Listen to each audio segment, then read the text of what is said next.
எடுத்துக்காட்டு 3.34 ஒரு பேருந்தில் உள்ள 56 பயணிகளில் பயணிகள்னா டிராவல் பண்றவங்க எத்தனை மொத்தம் பேரு 56 பேரில் ரூபாய் 8க்கான பயணச்சீட்டையும் ரூபாய் 8க்கான டிக்கெட் பயணச்சீட்டுக்கு இங்கிலீஷ்ல டிக்கெட்டையும் மீதி உள்ளவர்கள் ரூபாய் 10க்கான பயணச்சீட்டையும் பெற்றுள்ளனர். ஓகேமா. இப்ப 2 டிக்கெட் வாங்குறாங்க. 2 கேட்டகரி மாதிரி தான். 8 ரூபாய் டிக்கெட் ஒண்ணு, இந்த 2 பேர் டிக்கெட் ஒண்ணு. எத்தனை பேர் இருக்காங்கன்னு எனக்கு தெரியலன்னு வச்சுக்கலாம். அப்ப 8 ரூபாய் டிக்கெட் எடுக்கிறவங்க நான் எடுத்துக்கிறேன். நானு 10 ரூபாய் டிக்கெட் எடுக்கிறவங்க நான் எடுத்துக்கிறேன். இவங்க 2 பேரையும் கூட்டினா எத்தனை பேர் வந்து சொல்லிட்டாங்க? போடலாமா? அப்ப x + y = 56. அடுத்து சொல்லுமா. பயணிகளிடம் இருந்து பயணச்சீட்டு கட்டணமான ரூபாய் 500 பெறப்பட்டுள்ளது எனில் ஒவ்வொரு பயணச்சீட்டு வகையிலும் எத்தனை பயணிகள் உள்ளனர் என காண்க. தேங்க்யூமா. அப்போ 8 ரூபாய் டிக்கெட் இருக்கிறவங்க x. அப்போ ஒருத்தர் இருந்தாங்கன்னா 8, 2 பேர் இருந்தாங்கன்னா 2 16, 3 பேர் இருந்தாங்கன்னா 3 24, 4 பேர் இருந்தாங்கன்னா 4 32. என்ன பண்றோம்? அதை பெருக்கிட்டே போறோம். அப்ப மடங்கு தானே? ஆமா தானப்பா. 8 ரூபாய் டிக்கெட் எடுக்கக்கூடிய பயணிகள் என்ன சொல்லுவோம்? 8 × எத்தனை பேர்னு தெரியாது. 2 பேர் இருந்தாங்கன்னா 2 8 2 16 ரூபாய் தான் வசூலாயிருக்கும். ரைட்? அதே மாதிரி எத்தனை ரூபாய் எடுக்கிறவங்க டிக்கெட்? 10 ரூபாய் டிக்கெட் எடுக்கக்கூடிய அவங்க கொடுத்த ரூபாய் எவ்வளவு டிக்கெட்? 10 × அண்டர்ஸ்டாண்ட்மா? காசு துட்டு டிக்கெட்டுங்க. எல்லா டிக்கெட்டையும் சேர்த்தா 56 பேர் தான் இருக்காங்க. மொத்தமா இருக்கக்கூடிய டிக்கெட் எடுக்கக்கூடிய நபர்களின் எண்ணிக்கை 56. 8 ரூபாய் டிக்கெட் எடுக்கிறவங்க 8 × x. 10 ரூபாய் டிக்கெட் எடுக்கிறவங்க 10 × ஏன் 10 ரூபாய் 8 ரூபான்னு சொன்னா அவ்வளவு காசு தராங்க. அப்போ சேர்த்து பெறப்பட்டுள்ளது எனில் கட்டணமாக பயணச்சீட்டு கட்டணமான ரூபாய் 500 பெறப்பட்டுள்ள வார்த்தைக்கு என்ன பண்ணோம்? ஈக்குவல் டு 8 ரூபாய் டிக்கெட் எடுக்கிற காசு 10 ரூபாய் டிக்கெட் எடுக்கிற காசு என்ன பண்ணுவார்? கண்டக்டர் கைஸ் போட்டுவாரா? கூட்டி போட்டுவாரு. அப்ப நடுவுல என்ன குறி பண்ணோம்? பிளஸ். ஈக்குவல் டு எவ்வளவு ரூபாய்ப்பா? 500 ரூபாய். 500 ரூபாய். 500 ரூபாயை வச்சுக்கிறேன். அப்படியே பாருங்க எத்தனை பேர் தான் கேக்குறாங்க. இப்போ x எவ்வளவு y எவ்வளவு கேக்குறாங்க. ரெண்டையும் கூட்டாதான் 56. 1 கூட 55 கூட்டினாலும் 56. ஆனா பாருங்க அந்த 1 எடுத்து 8 பெருக்கணும். இங்க நான் 55 எடுத்து இத பெருக்கணுமா? கூட்டினா எவ்வளவு வரணும்? 500. அப்போ இது பெருக்கி கூட்டின விடையும் எப்படி வரணும்? இங்க இருக்கிற விடையா வரணும். ஓகே? இப்போ எதனுடைய மதிப்பு கண்டுபிடி? x உடைய மதிப்பும் y உடைய மதிப்பும். நடுவுல பிளஸோ மைனஸோ இருந்துச்சுனா ஃபர்ஸ்ட் எதை பார்க்கணும் அப்படினு சொன்னா பொதுவானத பார்க்கணும். நான் சொன்னமற பொதுவானத பார்க்கணும். அடி சொன்னமற பொதுவானத பார்க்கலாம். 8 10 0 8 அப்படினு சொல்லிட்டு முடிஞ்சா எத்தனை வாய்ப்பாடு ஃபர்ஸ்ட்? இரண்டாம் வாய்ப்பாடு. இப்ப 10 இங்க 0 ன்னு முடியுது. 0 0 ன்னு முடிஞ்சா 10ஆம் வாய்ப்பாடு வரும். ஆனா இது 10ஆம் வாய்ப்பாடு வராது. அதனால ஃபர்ஸ்ட் அப்புறம் பாதியா பிரிச்சிடலாமா? பாதியா பிரிங்க பார்க்கலாம். பாதியா பிரிச்சா எத்தனை 2 8? 4 8. அப்புறம் 5 10. அதுக்கு அப்புறம் இத பாதியா பிரிச்சா 500 ரூபாயை பாதியா பிரிச்சா 250 ரூபாய். 4 × x 4 × x plus 5 × y equal to 250. சமன்பாடு 1. இது சமன்பாடு 2. மேற்கொண்டு இத சுருக்க முடியாது. இப்போ 10ஆம் வகுப்புல போனாலும் இப்படி தான் வரும். 3 மாறிகள் வரும். x y z வரும். 9th போனாலும் x y யோட எழுதிடுவாங்க. x y z ம் சில சமயம் வரும்.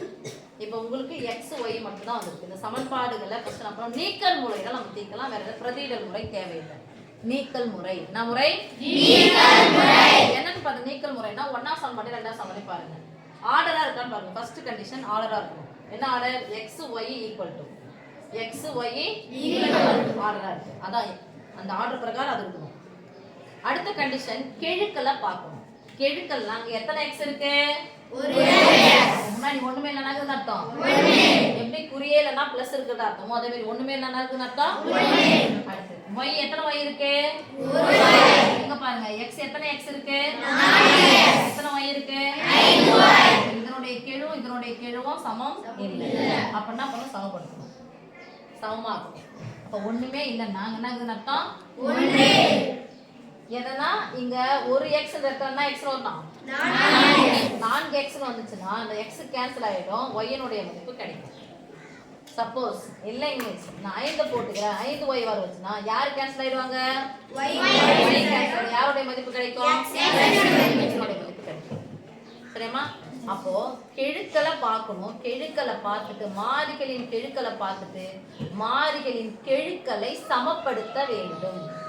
மாறியின் கெழுக்களை சமப்படுத்த வேண்டும். அப்ப எப்படின்னா ஒரே ஒரு கெழு மட்டும் தான் சமப்படுத்த முடியும். மற்ற கெழு அதே நம்பரால நீ பெருக்கணும்னா பெருக்கி தான் ஆகணும் எல்லாத்தையும். அப்ப நான் x கேன்சல் பண்ணவா y கேன்சல் பண்ணவா? x கேன்சல் பண்ணிட்டா அப்ப x கேன்சல் ஆகும்னா இந்த இடத்துல 4x இருக்குன்னா இந்த இடத்துல என்ன வரணும்? 4x. அப்ப 4 வரணும்னா இது எதால பெருக்கணும்? 4 பாருங்க பாரு சாமி, இன்ட் போட்டு 4 போட்டுட்டா எப்படி நம்ம பகுதியை எதால் பெருக்கிறோமோ அதே மாதிரி தொகுதியை பெருக்குமோ அதே மாதிரி தான் இருக்கும். ஒரு எண்ணை 4 ஆல் பெருக்கினால் அந்த சமன்பாட்டில் உள்ள அனைத்து எண்களையும் எதால் பெருக்க வேண்டும்? சொக்குது. அப்ப இன்ட் 4 இங்கேயும் இன்ட் 4 ஓகே. இது சிம்பிளைஸ் இங்கே போட்டுட்டா 4 ஆல பெருக்குறோம். ஒரு நாள் 4 இன்ட் x 4x பிளஸ் ஒரு நாள் 4 y 4 into y equal to 24 க்கு 4 மீதி 2 20 22 இப்போ இந்த கேள்வி இந்த கேள்வி சமப்படுத்தாச்சு. அதனால இந்த கேள்வி எதையுமே என்ன பண்ண கை வைக்கவே கூடாது.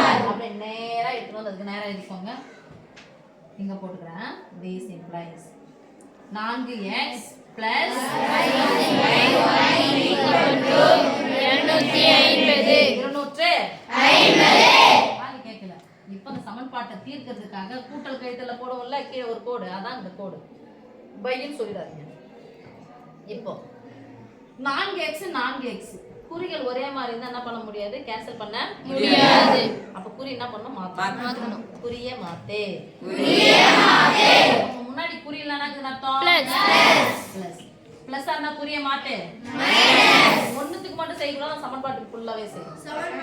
அப்ப பிளஸ் ஆனா ஒண்ணுமே இல்லைன்னா அர்த்தம் அப்ப பிளஸ் ஆனா இப்ப புது குறி தான் பார்க்கணும். இப்ப பாருங்க பிளஸ் 4x மைனஸ் 4x ஒரு மைனஸ் இருந்தா என்ன பண்ணணும்? 4y ல இருந்து 5y போயிடுச்சுன்னா மீதி 1y. 5 ல இருந்து 4y போனா 1y. பெரியனுடைய குறி நம்ம பிளஸ் ஆ ஈக்குவல் டு போலாமா? 1 into y 1y தானே? y தானே? நீங்க பெரிய 264 250 250 பெரியனுடைய குறி என்ன பாருங்க ஒரு மைனஸ் இருந்தா கழிக்கணும். 200 ரூபாயில இருந்து 200 ரூபாய் போயிடுச்சு. 50 ரூபாயில இருந்து 20 ரூபாய் போயிடுச்சுன்னா மீதி எவ்வளவு? 30 ரூபாயில இருந்து 4 ரூபாய் போயிடுச்சுன்னா மீதி 26. பாருங்க இந்த மைனஸ் இந்த மைனஸ் என்ன ஆயிடுச்சு?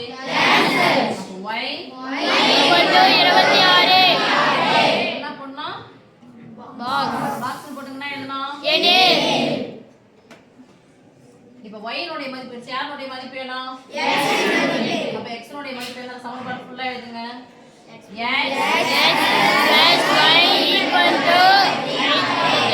க்கு எனக்கு தெரியாது பிளஸ் y க்கு பதிலா 26 இது யாருடைய மதிப்பு தேவை? தேவையில்லாத யாரு இருக்காங்க? பிளஸ் 26 சமக்குறிக்கு அந்த பக்கமா போனா என்ன ஈக்குவல் டு அம்புக்குறி போனா அந்த நம்பர் இங்க இல்லன்னு அர்த்தம். அப்ப யார் மட்டும் இருக்காங்க? நீங்க கைட்டதுக்கு இங்க போட்டு 6 இருந்து 6 நீங்கன்னா 0 5 இருந்து 2 நீங்கன்னா 3 ஓகேவா? x equal to என்ன கேள்வி கேக்குறாங்க பாருங்க. ஒவ்வொரு பயணச்சீட்டு வகையிலும் எத்தனை பயணிகள் உள்ளனர் என காண்க. அப்போ 8 ரூபாய் பயணச்சீட்டு யாரு? 10 ரூபாய் பயணச்சீட்டு யாரு? அப்ப எப்படி எழுதலாம்? ஆன்சர் எழுதலாமா? therefore எனக்கு இடம் மொத்தம் அந்த பக்கம் போல நான் இங்கே உட்காந்துக்கிறேன். இங்கே எழுதுற சரியா? Therefore ரூபாய் 8 ரூபாய் 8 தான் பயணச்சீட்டு. ரூபாய் 8 8க்கான பயணச்சீட்டு. ரூபாய் 8க்கான பயணச்சீட்டு. ரூபாய் 8க்கான பயணச்சீட்டு பதிலா பயணிகள்னு போலாமா? எத்தனை பயணிகள் இருக்கிறாங்க? x 30 30 பேர். 30 பேர். பயணிகள்னா அது எத்தனை பேர் தானே எழுதணும். அடுத்து ரூபாய் 10க்கான பயணிகள். ரூபாய் 10க்கான பயணா 10 பயணச்சீட்டுக்கான அர்த்தம் சரியா? அவங்க விலையே 10 அர்த்தம். ரூபாய் 10க்கான பயணச்சீட்டு பெறும் பயணிகளின் எத்தனை பேருமா? 26 பேர். 26 பேர். ஓகேவா? 8 ரூபாய் டிக்கெட் எடுக்கிறோம் 30 பேரு. 10 ரூபாய் டிக்கெட்